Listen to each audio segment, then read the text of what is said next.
You know what I've been thinking about a lot lately? Power. Not dominance, not status, definitely not control over other people, but the kind of power that lets someone initiate their own life instead of reacting to it. Because when you really look at it, that capacity is rare. Most people don't lack intelligence. They don't lack information. They lack the ability to act without being forced. And that's not a moral failure. It's a neurological one. This episode is brought to you by my HarperCollins published book, Mind Over Explicit Matter.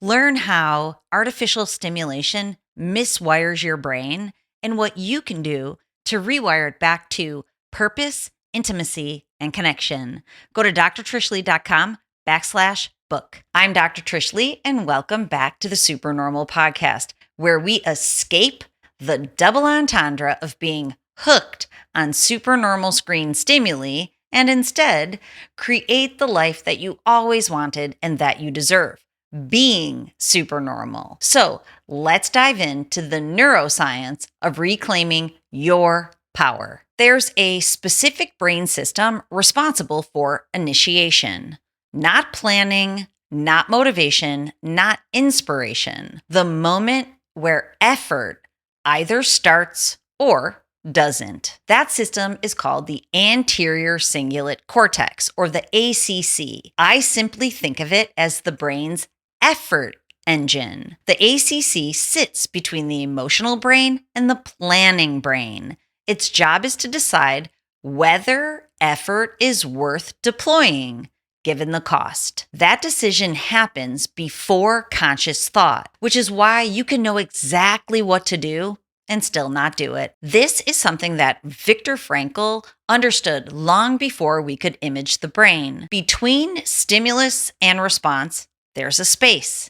In that space is our power to choose how we respond. Now, neuroscience shows us where that space lives. It lives in the ACC. And when that system weakens, the space collapses. The brain's effort engine can be seen on my new video series, which I'm calling Weekend Briefings, on YouTube. I've worked hard to include visual images so I can show you and you can see with your own eyes exactly how the brain is hijacked and how it becomes miswired. Power isn't dominance. It's the ability to initiate action without permission. And that capacity lives in a specific brain system, the anterior cingulate cortex, the effort engine in the brain. When it's underactive, action waits for pressure. When it's strong, effort originates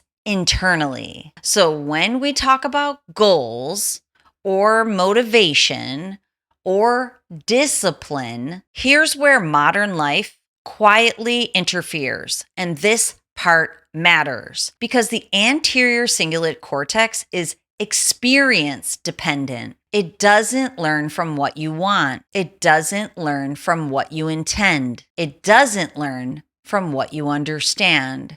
In fact, it learns from what you do, from what actually happens, from patterns, from contingencies, from what consistently comes before what else. So when we talk about goals or motivation or discipline, the brain's effort engine isn't really listening. It's watching. It's tracking one question over and over again.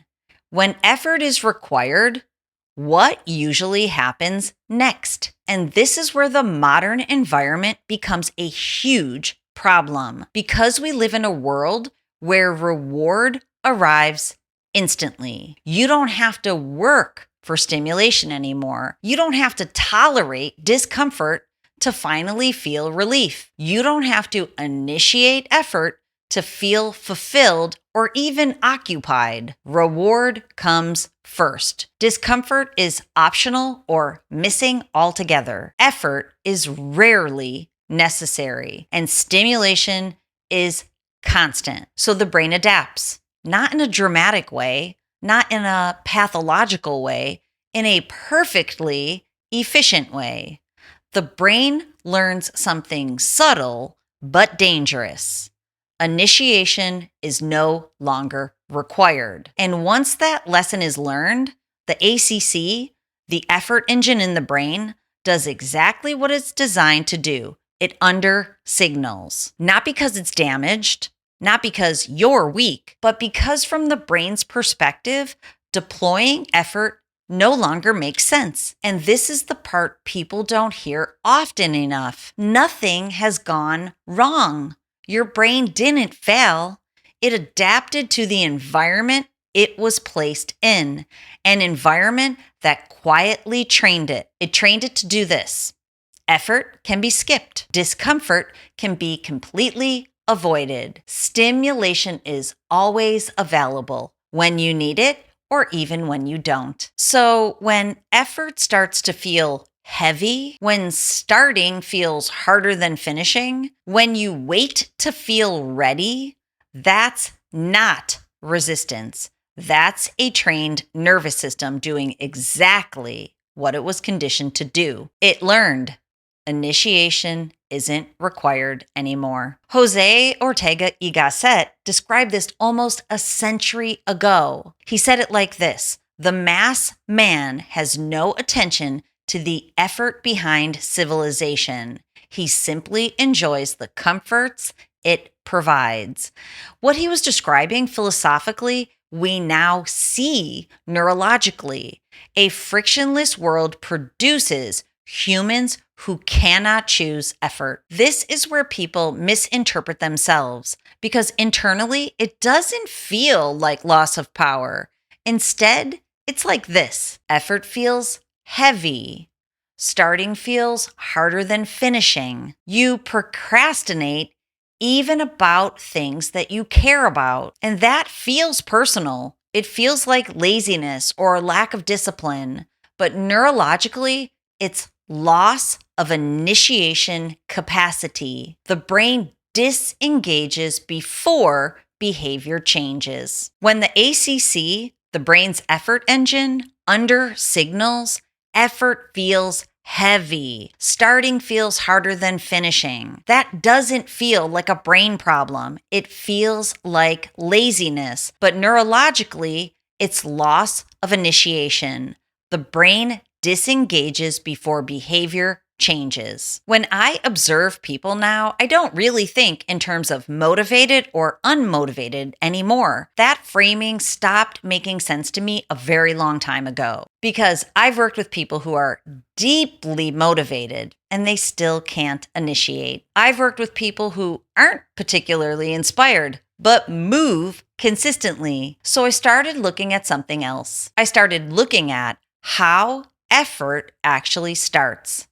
And what I noticed was this: people don't fall neatly into doers and thinkers. They fall into initiators and responders. Responders move when something activates them, when there's urgency, when there's pressure, when there's stimulation, a deadline, a consequence, a notification, a sense of threat. That external signal is what wakes the system up. And once that signal is gone, movement stops. Not because they don't care, but because the brain is waiting to be triggered again. Now, initiators are different.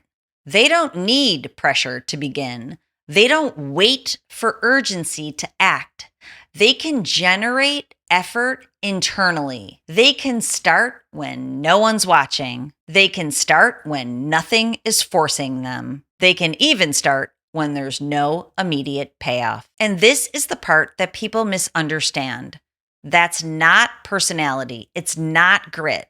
It's not willpower. That's ACC, effort engine conditioning. This is where my own perspective shifted because when I looked back at periods in my life where I was most consistent, most self-directed, most able to act without pressure, it wasn't because I was more disciplined in those time frames, it was because I had trained the ability to initiate. And then, of course, during periods when I struggled, I wasn't actually lazy.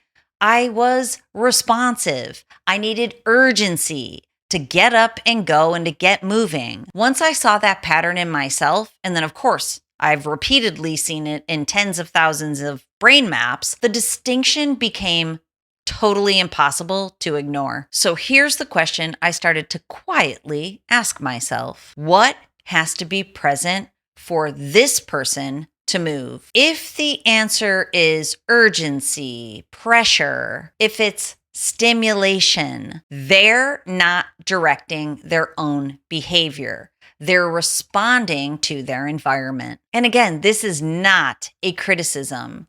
This is to provide awareness that this is a neurological state. Nietzsche said it in a blunt but awesome way: he who cannot obey himself will be commanded. Most people hear that philosophically. Of course, I hear it neurologically, and it's very literal. A brain that cannot initiate effort on its own will be governed by whatever provides the strongest signal. Algorithms, explicit matter, deadlines, comfort, discomfort, avoidance. The environment becomes the executive function. Let me give you a real example. This was a client who was exceptionally intelligent, clear thinker, strategic, deeply self-aware. On paper, there was absolutely no reason he should have struggled with follow-through.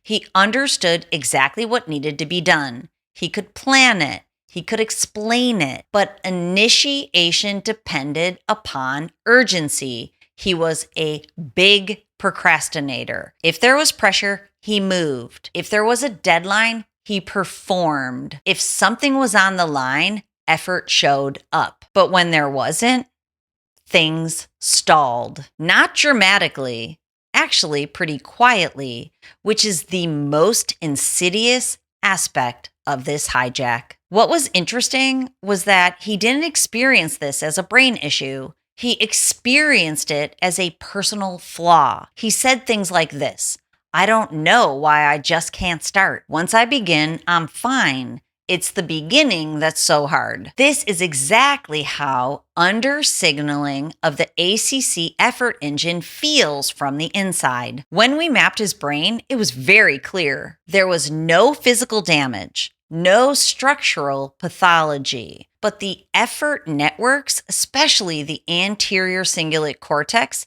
the effort engine, were functionally under-engaging, especially during initiation. The brain wasn't deploying effort unless something external demanded it. Not because he lacked discipline, because his brain had adapted to an environment where effort wasn't required often enough. And this is not unique to him. We now see this societally. This pattern is showing up everywhere. This will continue to increase, especially as screen use skyrockets. We don't need more motivation. We don't need to talk about mindset. We need to work on neurological regulation, because what we're seeing over and over again is that as stimulation increases, initiation decreases. As screens move closer to the body, as reward becomes more immediate, as effort becomes less necessary, the same pattern emerges. We reduce stimulation. We restore effort before reward. We retrain initiation. And what changes isn't personality. What changes is capacity. People start to initiate without pressure. They stop waiting for urgency. Effort feels lighter, not because it's easier, but because the brain is willing to deploy it again. Consistency follows naturally, not because they're trying harder, but because the system that starts effort is back online. Nothing dramatic, nothing mystical, just correcting the miswiring in the brain. The ACC effort engine is neuroplastic. It strengthens when effort reliably precedes reward. Discomfort is tolerated without escape. Action happens without urgency. I see this in brain maps and trend screens, stronger signaling, improved persistence, higher error tolerance. Discipline stops feeling forced. This is because effort no longer feels expensive. Frankel again said, because it lands here, when a person can't find a deep sense of meaning, they distract themselves with pleasure. Neuroscience now shows us the circuitry behind that truth. So, when people ask why follow through fails, I don't think about habits anymore. I think about agency. Because if you can't act against convenience, you're not directing your own life. You're responding to it. And in a world optimized for comfort, agency becomes the rarest form of power. Power doesn't come from intensity.